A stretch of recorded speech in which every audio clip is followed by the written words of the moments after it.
नमस्कार दोस्तों, हर्षित द्विवेदी एजुकेशन द्वारा बनाया मॉक क्वेश्चंस फॉर प्रीलिम्स 2021 में आपका स्वागत है। मेरा नाम है विनीत सागर। 16 जनवरी 2021 का इंपॉर्टेंट क्वेश्चंस क्या क्या है देख लेते हैं। Question number 1, government of India is to launch the third phase of Pradhan Mantri Kaushal Vikas Yojana. Consider the following statements which are correct. Video pause कीजिए और आंसर बताइए। आई होप आपने आंसर किया होगा।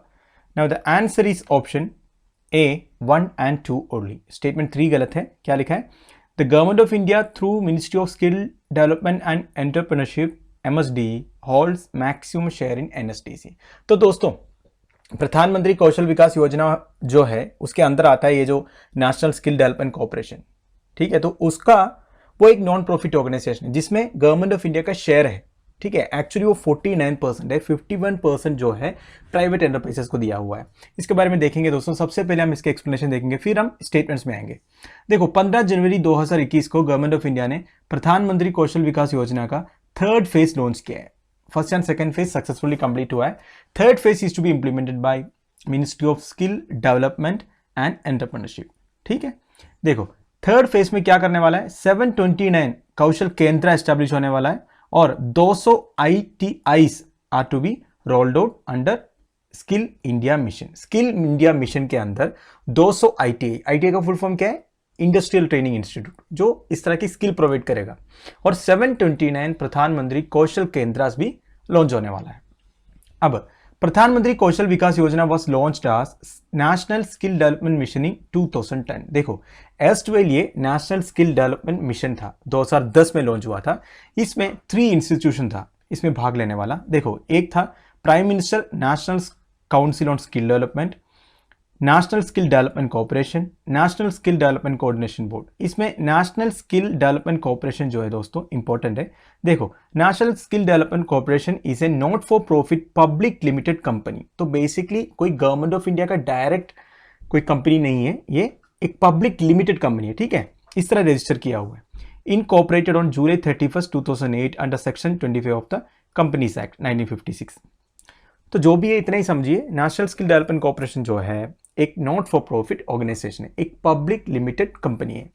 NSDC was setup by ministry of finance as public private partnership model. तो basically PPP model में ये शुरू हुआ था दोस्तों गवर्नमेंट की तरफ से, जिसमें 49% शेयर जो है गवर्नमेंट ऑफ इंडिया का ministry of skill development and entrepreneurship के पास है एंड 51% जो है प्राइवेट सेक्टर के पास है। ठीक है, इंपॉर्टेंट पॉइंट है, ध्यान दीजिएगा। अब देखो दोस्तों, हमारे क्वेश्चन पर आता है। स्टेटमेंट 1 क्या कह रहा है? Ministry of skill development and entrepreneurship was set up in 2014 to coordinate all skill development efforts across the country. तो दोस्तों, ये मैंने एक्सप्लेनेशन में नहीं बताया, वैसे ये स्टेटमेंट सही है। 2014 में ये जो ministry of skill development and entrepreneurship शुरू हुआ था, मोदी सरकार जब आए थे। दूसरा स्टेटमेंट क्या है? National Skill development corporation is a not for profit public limited company incorporated in 2008। बिल्कुल सही है दोस्तों, नॉट फॉर प्रॉफिट है और 2008 में इनकॉर्पोरेट किया था। तीसरा गलत है दोस्तों, क्या लिखा है? Government of India through ministry of skill development and entrepreneurship holds maximum share. मैंने आपको जस्ट बोला कि गवर्नमेंट के पास 49% है, बाकी प्राइवेट सेक्टर के पास कुल मिला के 51% है। तो ये जो स्टेटमेंट गलत हो जाता है। Question number 2, the National Informatics Centre and the Central Board of Secondary Education jointly launch the CollabCAT software. Consider the following statements which are correct. Video post कीजिए और आंसर बताइए। आई होप आपने answer किया होगा। Now the answer is option A 1 and 2 only. तो दोस्तों, statement 3 गलत है। पहले एक्सप्लेनेशन देखते हैं, इसके बाद हम क्वेश्चन पर आएंगे। नेशनल इंफॉर्मेटिक्स सेंटर, जिसको हम NIC कहते हैं दोस्तों, and Central Board of Secondary Education CBSE jointly launched CollabCAT software.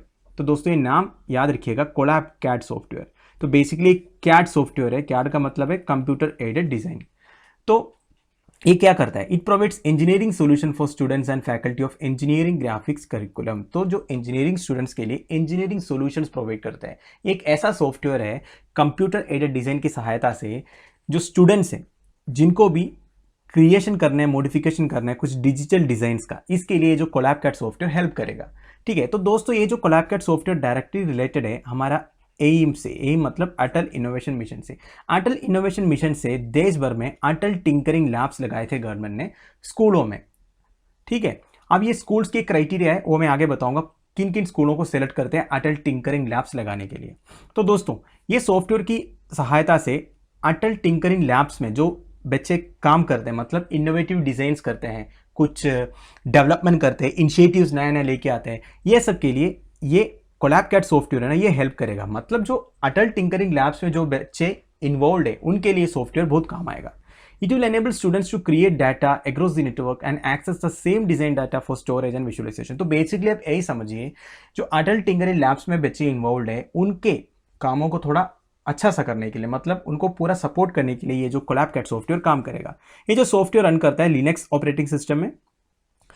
And schools, अब देखो अटल टिंकरिंग लैब्स के बारे में मैंने बताया था। अटल टिंकरिंग लैब्स है क्या दोस्तों? बेसिकली स्कूलों में कुछ बच्चों को सिलेक्ट करते हैं, इन लैबों में कुछ डेवलपमेंट, कुछ डिजाइन्स करने के लिए, इनोवेटिव अपना जो भी सोच है, ठीक है, मतलब इंजीनियरिंग में या कुछ नया बनाना है सोच के, कुछ अपना क्रिएटिव कुछ डिजाइन करना चाहते हैं, ये सब के लिए जो अटल टिंकरिंग लैब्स लगाया है।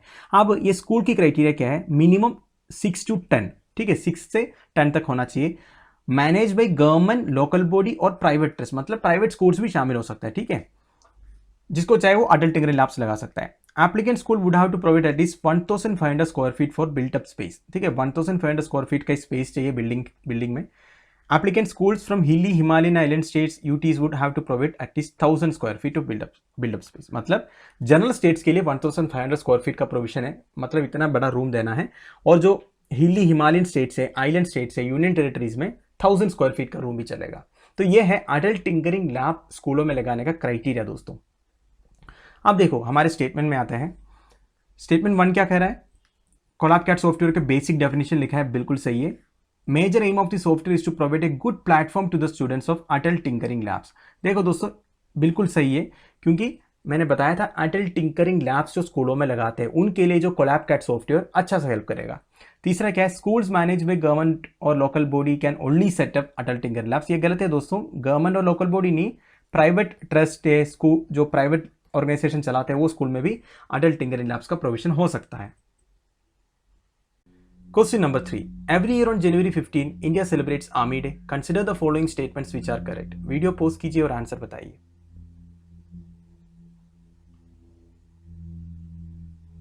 आई होप आपने आंसर किया होगा। Now the answer is option D, all of the above. तो दोस्तों तीनों स्टेटमेंट सही है। पहले एक्सप्लेनेशन देखते हैं। 15 जनवरी को इंडियन आर्मी डे मनाया जाता है। 15 जनवरी क्यों चुना गया था? क्योंकि उसी दिन 1949 में फील्ड मार्शल कोंडनडेरा एम करियप्पा साहब ने, उस टाइम पे वो लेफ्टिनेंट जनरल थे, उन्होंने फर्स्ट कमांडर इन चीफ बना था इंडियन आर्मी का। तब तक ब्रिटिश आर्मी ऑफिसर थे, मतलब ब्रिटिश ऑफिसर थे आर्मी का कमांडर इन चीफ, जिनका नाम था जनरल सर फ्रांसिस बच्चर। उनसे 15 जनवरी 1949 को करियप्पा साहब ने कमांड जो है टेक ओवर किया। तब से 15 जनवरी को इंडियन आर्मी डे मनाया जाता है। उस दिन इंडियन आर्मी के जितने भी एस्टैब्लिशमेंट्स है देश भर में, वहां फॉर्मल परेड्स होता है, मिलिट्री शोज होता है, पार्टीज होता है। 15 जनवरी 2021 India celebrated 73rd Indian army day, ठीक है। तो 73rd इंडियन आर्मी डे था जो अभी मनाया गया था, मतलब आज है। तो हमारे स्टेटमेंट में चलते हैं दोस्तों। पहला स्टेटमेंट क्या है? Army day marks the transfer of power from British to independent India on January 15, 1949। बिल्कुल सही, क्योंकि तब तक ब्रिटिश ऑफिसर थे हमारा आर्मी का जनरल। जनवरी 15, 1949 को करियप्पा साहब ने टेक ओवर किया, तो ट्रांसफर ऑफ पावर हो गया। Field marshal sir Kodandera Kipper Madappa Cariappa was the first officer of the Indian army to hold a 5-स्टार रैंक। देखो दोस्तों, वैसे अभी भी देखा जाएगा तो इंडियन आर्मी का जो चीफ ऑफ आर्मी स्टाफ होता है वो जनरल रैंक के होते हैं। फील्ड मार्शल करियप्पा साहब को फील्ड मार्शल पोजीशन मिला था, मतलब 5-स्टार ऑफिसर। अगर आप देखोगे जनरल जो है इंडियन आर्मी का, ना तो नेवी का एडमिरल है, नहीं तो एयरफोर्स का एयर चीफ मार्शल है, ये सब 4-स्टार ऑफिसर है। इनके कार के सामने भी जो स्टार लगाते हैं ना, वो 4 ही लगाते हैं, 5 नहीं लगाते हैं। तो ये फील्ड मार्शल जो है ये 5-स्टार रैंक मिलने वाला सबसे पहला आर्मी ऑफिसर था। आप मुझे कमेंट बॉक्स में ये बताइए और किन किन को ये फील्ड मार्शल पोजीशन मिला है इंडियन आर्मी में। तीसरा क्या है? Motto of the Indian army. ये देखो दोस्तों, ये कुछ एग्जामिनेशन में, जैसे यूपीएससी में तो नहीं पूछते हैं, पर पीसीएस लेवल में पूछा जा सकता है। सेवा परमो धर्म, which means service is of prime duty. तो ये भी सही है। Question number 4. With respect to the general guidelines regarding vaccination drive, which is about to start, consider the following statements which are correct. तो दोस्तों ये क्वेश्चन एग्जामिनेशन पर्पस के लिए मत सोचो, एक जनरल अंडरस्टैंडिंग के लिए ये क्वेश्चन का आंसर आपको मालूम होना चाहिए। आप लोग अगर जो गवर्नमेंट की तरफ से इंस्ट्रक्शंस आता है as a fellow citizen of India, आप गवर्नमेंट की तरफ से जितने भी इंस्ट्रक्शंस आते हैं ना, गाइडलाइंस आते हैं, ये सब समझना भी जरूरी है, इसके बारे में जानकारी होना भी जरूरी है। तो इस तरह एक क्वेश्चन है दोस्तों, आपको कितनी अंडरस्टैंडिंग है वैक्सीनेशन ड्राइव के बारे में, इस क्वेश्चन का आंसर बताने की कोशिश कीजिए। आई होप आपने आंसर किया होगा वीडियो पोस्ट करके। Now the answer is option A, 1 only. तो दोस्तों पहले मैं बता देता हूं, देखो जनरल गाइडलाइंस गवर्नमेंट की तरफ से आया हुआ है, क्योंकि वैक्सीनेशन ड्राइव जो है स्टार्ट होने वाला है। सबसे पहला जनरल गाइडलाइन में क्या है, बहुत है जो मेजर है मैं बता देता हूं। Vaccination is only for the people over the age of 18 years, सही है। Vaccines are not interchangeable, the second dose will have to be same vaccine that was administered as the first dose. देखो दोस्तों vaccine दो है, Covaxin है, Covishield है। Covishield है serum institute का और कोवैक्सीन है भारत बायोटेक का। दो डोज है बेसिकली, तो फर्स्ट डोज अगर कोवैक्सीन का लिया तो सेकंड डोज ऐसा नहीं कोविशील्ड का मिलेगा, ठीक है। तो दोनों जो है एक ही मिलेगा आपको, ये इंटरचेंज नहीं हो सकता, ये गाइडलाइन में क्लियर लिखा है, ठीक है। Vaccine should be given with caution to persons with a history of any bleeding और coagulation disorder, platelet disorder, clotting factor deficiency और कोगुलोपैथी। मतलब इस तरह की अगर ब्लड में कुछ प्रॉब्लम्स है, ब्लीडिंग का, कोगुलेशन का डिसऑर्डर है कुछ भी, तो इन लोगों को क्वेश्चन से देना चाहिए। वो तो जो भी वैक्सीनेशन प्रोवाइड करेगा उनमें डॉक्टर्स भी होंगे, उन लोगों को मालूम ही होगा, वैसे पूछा जाएगा आप में कुछ प्रॉब्लम है इस तरह की। चौथा क्या है, vaccinators have to store both vaccine at +2 degree Celsius to +8 degree Celsius, protect them from light and discard the vaccine if found to be frozen. तो मैंने आपको पहले भी ये बता चुका हूं कि वैक्सीन जो है कोल्ड स्टोरेज में रखना है, नहीं तो ये खराब हो जाएगा। तो वैसे +2 डिग्री से +8 डिग्री तक इसकी स्टोरेज है। अगर ये फ्रोजन हो गया, मतलब इतनी डिग्री में रखेगा तो इससे भी चांस है ना फ्रोजन होने का, तो अगर फ्रोजन हो गया तो ये यूज नहीं करना है, ये भी लिखा है। तो हमारे स्टेटमेंट्स में वही लिखा है जो मैंने अभी बोला, vaccine is only for people of the age of 18 years, बिल्कुल सही। Vaccine are interchangeable, second dose can be different, बिल्कुल गलत है दोस्तों, इंटरचेंजेबल नहीं है। Vaccine are to store both vaccine at +2 degree Celsius to +8 degree Celsius, protect them from light, सही है, and can be used even if found to be frozen, ये गलत है दोस्तों। अगर फ्रोजन दिख गया तो इसको यूज नहीं करना है, तो स्टेटमेंट 2 और 3 गलत है। Question number 5, to which of the following statements you can relate the term Sulawesi warty pig recently seen in news. Video post कीजिए और आंसर बताइए। आई होप आपने आंसर किया होगा। Now the answer is option A, an oldest figurative cave art recently discovered in a cave on the island of Sulawesi. बहुत ही important news है दोस्तों, यूपीएससी प्रीलिम्स लेवल में इस तरह की क्वेश्चंस आ सकता है, ध्यान दीजिएगा। देखो दोस्तों, अब सुलवसी वाटी पिग के जो डिपिक्शन मिला है, जो केव आर्ट मिला है, इसके बारे में बेसिक इंफॉर्मेशन मैं आपको प्रोवाइड करता हूं जो आपके यूपीएससी एग्जामिनेशन पर्सपेक्टिव में इंपॉर्टेंट है। सबसे पहला दोस्तों, सुलवसी आर्ट पिग, ये नाम कहां से आया, Sulawesi, Sulawesi is a island in Indonesia, ठीक है। तो इंडोनेशिया का पार्ट है सुलवसी आइलैंड। सुलवसी आइलैंड में ये वाटी पिग दिखाई देता है, जो सुलवसी आइलैंड्स के लिए एंडेमिक है, उधर ही दिखाई देता है वाटी पिग। ये वाटी पिग का एक डिपिक्शन, नहीं तो एक केव आर्ट मिला है सुलवसी आइलैंड में, एक केव के अंदर, जो 45,500 ईयर पुराना है। ये लोग जो यूरेनियम डेटिंग, कार्बन डेटिंग वगैरह करते हैं ना, तो इसमें से ये पता चल गया 45,500 ईयर्स एगो, मतलब 45,500 ईयर्स पुराना है ये जो केव आर्ट है। और ये बोला जा रहा है अभी तक जितने भी केव आर्ट डिस्कवर किया है उसमें से सबसे पुराना यही है। कौन सा, सुलवसी वाटी पिग, राइट। तो ये याद रखिएगा, सुलवसी वाटी पिग केव आर्ट।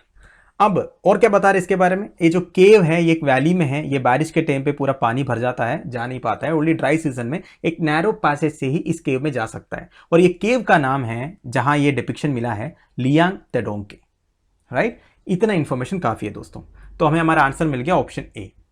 तो दोस्तों that's the end of it. कल एक क्वेश्चन पूछा था मैंने, एक्सट्रीम पॉइंट्स ऑफ इंडिया इनमें से कौन सा नहीं है, तो दोस्तों आंसर इस option A, Pamban island near Rameswaram Tamil Nadu.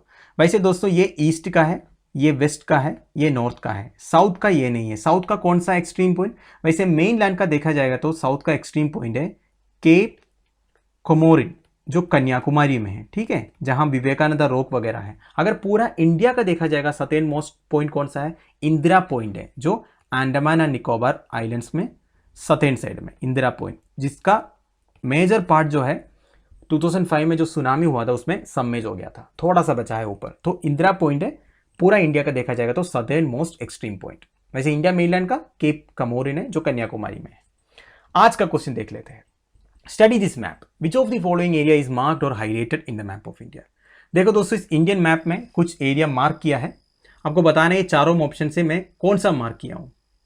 ठीक है दोस्तों, इस क्वेश्चन का आंसर आप मुझे कमेंट बॉक्स में बता दीजिएगा। तो दोस्तों, हमारे daily 5 mock question for prelims इधर खत्म हो रहा है। उम्मीद करता हूं आप लोगों को कुछ सीखने को मिल रहा है मेरे वीडियो से। अगर आपको मेरे वीडियो पसंद आए तो ज़रूर लाइक एंड शेयर कीजिएगा दोस्तों। व्यूज़ बहुत कम आ रहा है, इस तरह हम आगे नहीं जा पाएंगे, व्यूज़ बहुत ही कम है। तो दोस्तों, लेक्चर की PDF एज यूजुअली आपको टेलीग्राम चैनल में मिल ही रहा है, ये भी प्रोवाइड कर दूंगा। Thank you for watching, bye bye, have a nice day.